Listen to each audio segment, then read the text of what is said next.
हम सब किसान भाई जानते हैं कि हमारे देश में बिजली का संकट दिन पर दिन बढ़ते ही चला जा रहा है, जिसके कारण हम किसान भाई अपनी फसलों को टाइम पे इरिगेशन नहीं दे पाते और इरिगेशन न देने की वजह से हमारा क्रॉप का ईल्ड में बहुत गिरावट आ जाती है। और गिरावट आने की वजह से हमारा सबसे अगर सब प्रॉब्लम आता होगा तो हमारी आर्थिक स्थिति एवं हमारी आजीविका पे उसका बहुत खराब होती जा रही है। इसी को मद्देनज़र रखते हुए गवर्नमेंट ऑफ इंडिया ने प्रधानमंत्री कुसुम योजना लॉन्च की है और सब राज्य सरकार भी इस योजना पे 90% तक की सब्सिडी दे रहे हैं। नमस्ते किसान भाइयों, मैं प्राध्यापक डॉक्टर हेमंत पाटिल। स्वागत है आप सबका अपने YouTube चैनल कृषि सेवा में। तो आज हम डिटेल में जानेंगे प्रधानमंत्री कुसुम योजना क्या है, प्रधानमंत्री कुसुम योजना के मुख्य उद्देश्य क्या क्या है, उस योजना के लिए सब्सिडी कितनी मिलती है, लोन कितना मिलता है, उसके लिए हमारी पात्रता क्या क्या लगती है, डॉक्यूमेंट मतलब दस्तावेज कौन कौन से लगते हैं, और प्रधानमंत्री कुसुम योजना के लिए हम ऑनलाइन अप्लाई कैसे कर सकते हैं, ये मैं सब आपको डिटेल में स्टेप बाय स्टेप समझाते जाऊंगा। तो आप सब ये मेरा वीडियो पूरा देखिए और आपके नियरेस्ट फार्मर को भी आप शेयर कर सकते हैं, जिसके कारण सब मेरे किसान भाइयों का कल्याण हो सकता है। तो किसान भाइयों, जो प्रधानमंत्री कुसुम योजना है, इसकी पूरी तरह कार्यान्वित होने पर, अगर ये पूरे देश में कार्यान्वित हो गई तो हमारा डीजल, हम जो डीजल पंप यूज़ करते हैं, जो हमारे अगर देखा जाए तो डीजल की जो खपत है कि अपने लगती है अपने इलेक्ट्रिसिटी जनरेट करने में, वो हमें 1.3 बिलियन लीटर तक की कम आ सकती है। और हम इसका पैसा जो हमें डीजल जो हमको आयात करना पड़ता है बाहर देशों से, उसके हमको पैसा नहीं देना पड़ेगा हमारे भारत सरकार को। और दूसरी बात, हम एनवायरनमेंट का, जिसको हम बोलते हैं कंजर्वेशन ऑफ एनवायरनमेंट और कंट्रोल ऑफ एनवायरमेंटल पोल्यूशन, हम वो कर सकते हैं। तो इसी को मद्देनजर रखते हुए गवर्नमेंट ऑफ इंडिया ने प्रधानमंत्री कुसुम विकास योजना 2023-24 से लॉन्च करने का निर्णय लिया है। तो सबसे पहले कुसुम योजना में आपको ये योजना क्या है, ये आपको सबसे पहले मैं आपको समझाना उचित समझता हूँ। किसान की आय बढ़ाने और खर्चे को कम करने के लिए प्रधानमंत्री ने ये योजना लॉन्च की है। तो ये योजना के तहत अगर देखा जाए किसान बंधु, तो अपने खेत में सोलर पंप आप लगा सकते हो, लेकिन लगाने से पहले आपको ये 3 कंपोनेंट के बारे में जानना बहुत ज़रूरी है। तो इसमें 3 कंपोनेंट है, component A, component B, component C. तो पहला कंपोनेंट है कंपोनेंट ए। जिन किसानों, इसमें अगर देखा जाए तो जिन किसानों के पास बंजर जमीन है, मतलब कम से कम 2 हेक्टेयर के आसपास, मतलब 5 एकड़ के आसपास जिनके पास जमीन है, और जो अनुपयोगी है वो वहाँ पे अपना सोलर पंप या फिर सोलर प्लांट लगवा कर बिजली उत्पन्न करके बिजली कंपनी को भी उनको बेच सकते हैं और अच्छी खासी कमाई कर सकते हैं। और हमारे किसान भाई जिनके पास जमीन अनुपयोगी हो जाएगी, वो भी इनमें 5000 किलोवाट से लेकर 2 मेगावाट तक की आप अपनी सौर ऊर्जा का प्लांट आप लगा सकते हैं, जिससे आपको अच्छी खासी कमाई आपको आ सकती है। ये हो गया हमारा कंपोनेंट ए। अगर कंपोनेंट बी का हम सोचते हैं तो किसान इसमें सोलर पंप लगवाने के लिए कुल लागत से सिर्फ आपको बस 10% ही खर्च करना होगा। मैं आपको फिर से एक बार कहता हूँ, आपको बस 10% ही खर्च करना होगा। 60% आपको गवर्नमेंट ऑफ इंडिया सब्सिडी के रूप से आपके जो कोई राज्य होंगे, समझो मध्य प्रदेश है, महाराष्ट्र है, यूपी है, राजस्थान है, जो कोई राज्य होगा आपका, वो राज्य आपको 60% तक की सब्सिडी प्रोवाइड करवाएगा और 30% तक का आपको बैंक से लोन मिल जाएगा। तो और एक बार आपने ये बिजनेस सेटअप किया इलेक्ट्रिसिटी का, तो आपको कम से कम 25 साल तक आपको एनर्जी इलेक्ट्रिसिटी आपको मिल सकती है, और ये आप पंप को आप अपना खेती के लिए इसका उपयोग कर सकते हैं। मतलब जिनके पास अच्छी तरह से जमीन है, इसका भी आप उपयोग कर सकते हो। तीसरा कंपोनेंट है हमारा कंपोनेंट सी। जिस किसान भाई के खेत में इलेक्ट्रिक पंप पहले से ही लगे हुए हैं, उनको भी चिंता करने की ज़रूरत नहीं, क्योंकि वो सोचते हैं कि यार हमारे खेती में तो ऑलरेडी इलेक्ट्रिक पंप है, तो हम क्यों इस पर इतना खर्चे करें। तो मैंने पहले बोला आपको बस 10% तक खर्च करना है।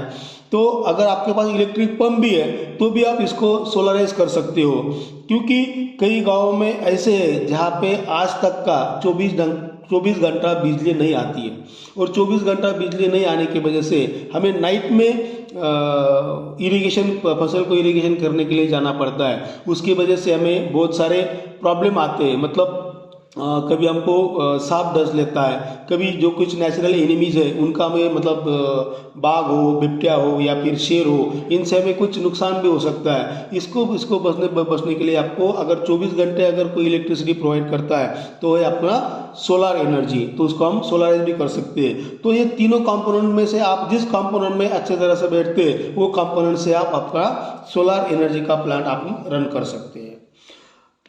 तो इस योजना का अगर सिंपल सा उद्देश्य अगर कोई होगा तो ये उद्देश्य है उनका कि जो हमारा एनवायरमेंटल पोल्यूशन बढ़ रहा है डीजल की वजह से, वो पोल्यूशन कम करना। डीजल की लागत पे जो हम गवर्नमेंट ऑफ इंडिया को पैसा बाहर देशों को देना पड़ रहा है, वो हमें अपने ही देश में रख के दूसरे स्कीम को देकर अपना देश का आर्थिक उन्नत करना। तीसरी बात, हमारे जो अपना इलेक्ट्रिसिटी है पूरे गांव-गांव, कस्बे-कस्बे, जिलों तक पहुंचाना। और दूसरी सबसे इम्पोर्टेंट बात अगर देखा जाए इसमें, तो आपको सोलर पंप सेट से हर जगह आपको उजाला ही उजाला देना, ये इन योजना का सिंपल और सोबर ऐसा इसकी उद्देश्य है।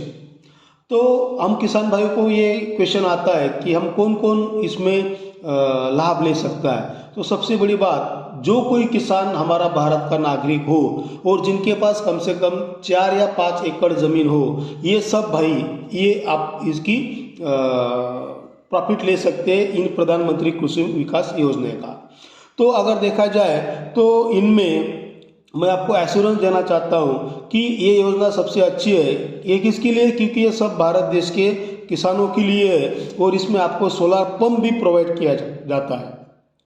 इसमें सभी किसान भाई इसका लाभ उठा सकते हैं। इसमें आसानी से सिंचाई, इरिगेशन हम कर सकते हैं, इसलिए अच्छी योजना है। जिनके खेत के आसपास बिजली नहीं होगी उनको भी इसका उपयोग मिल सकता है। आप उसको सोलर प्लांट लगवा सकते हैं और अपने आय में या फिर अपनी इनकम में हम वृद्धि कर सकते हैं। डीजल का जो खर्चा लगता है हमें, उसमें हम अच्छी खासी बचत कर सकते हैं। और बस आपको 10% पे ही शुरू करना है, लागत लगाना है, इसलिए कोई इतना ये नहीं है। बस इम्पोर्टेंट यही है कि आपके पास ज़मीन हो जो आपको, क्योंकि वो सोलर पैनल लगाना है और कम से कम 25 साल तक वो सोलर पैनल रहेगा वहाँ पे, तो आपके पास कम से कम 4 से 5 एकड़ ज़मीन हो तो आपको इसको आप लगा सकते हो। तो उसके बाद में हमें कौन कौन से डॉक्यूमेंट लग सकते हैं ये योजना को हमको कार्यान्वित करने के लिए। तो उसमें अगर देखा जाए मतलब दस्तावेज, तो आवेदक भारत देश का निवासी हो, ये तो सबसे इम्पोर्टेंट बात है। उसके बाद में आवेदक के पास किसान कार्ड हो, जो हम अपने किसी भी सेतु केंद्र में जाके आप बनवा सकते हो। या फिर यानी उसके बाद आधार कार्ड, जिसको हम उसके बाद निवास, इसको डोमासाइल बोलते हैं हम। 7/12 जिसे बोलते हैं हम, भूमि के कागजात 7/12, 8A वगैरह, land revenue certificate, mobile number, passport size photo, etcetera etcetera जो माइनर सामान्य डॉक्यूमेंट लगते हैं वो सब हमको लगेंगे जब हम उसका ऑनलाइन रजिस्ट्रेशन करेंगे। क्योंकि आजकल तो हार्ड कॉपी रही नहीं है कि आपको जाके कार्यालय में जमा करना है, इसके लिए आपको ऑनलाइन ही एप्लीकेशन करना पड़ता है। तो ऑनलाइन आप एप्लीकेशन और रजिस्ट्रेशन कैसे करेंगे ये मैं आपको स्टेप बाय स्टेप समझाता हूँ।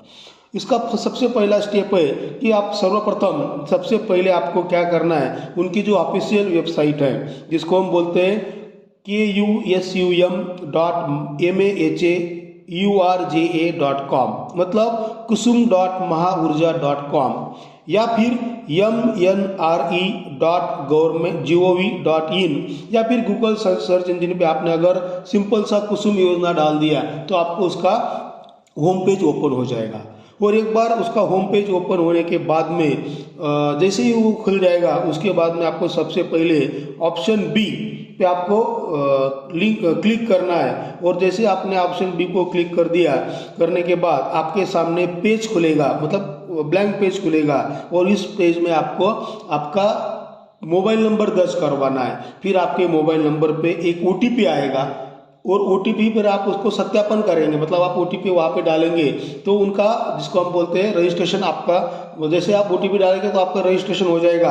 फिर आपको SMS भी आ जाएगा। SMS आने के बाद आपको रजिस्ट्रेशन, जिसको हम बोलते हैं यूज़र ID, और उसका पासवर्ड आपको आ जाएगा। उसमें आप एक बार पासवर्ड आने के बाद में आप फिर से आप लॉगिन करना है उस होम पेज पे जाके, और एक बार आपने लॉगिन किया कि फिर उसमें आपको आपका नाम, जिला, तहसील, गांव इत्यादि चीज़ें आपको वहाँ पे भरनी है। जो एकदम सिंपल सी इन्फॉर्मेशन होती है वो सब आपको उसमें फिलअप करनी है। और फिलअप करने के बाद आपको नेक्स्ट बटन नीचे दिया होगा, और नेक्स्ट बटन पे आपको क्लिक करना है। जैसे आप नेक्स्ट पे क्लिक करोगे फिर आपको eKYC बहुत ज़रूरी है, क्योंकि आजकल मैंने पहले ही बोला आपको हार्ड डॉक्यूमेंट चलती नहीं है। आप कहीं भी जाएंगे, बैंक में जाओ, कहीं पर भी जाओ, eKYC आप आजकल हो गया है, तो आपको eKYC करना बहुत ज़रूरी है, जो आपका होगा ही हर एक फार्मर बंधु का। क्योंकि हम तो सबके सब लोन लेती है, शॉर्ट टर्म लोन हो, मीडियम टर्म लोन या फिर बिग लोन हो, हम तो वो सरकार से लेते हैं, इसलिए हमको KYC करना ही पड़ता है। क्योंकि हमको हमारा आधार नंबर से बैंक अकाउंट जोड़ना पड़ेगा, पैन कार्ड होगा, जो कुछ हमारे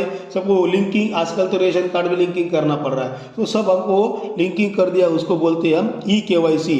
और एक बार आप eKYC करने के बाद में आपको खुद को अपनी जो जाति है, मतलब अगर सब आप SC ST के हो तो आपको SC ST की जात आपको वहाँ पे मेंशन करनी होगी। क्योंकि SC ST जो जाति के लोग हैं उनको 90% तक 95% तक की सब्सिडी है। जो असाधारण है, OBC है, जनरल जिसे हम बोलते हैं या OBC है, उनको 90% तक की सब्सिडी मिलती है, इसलिए आपको वहाँ पे मेंशन करना होगा।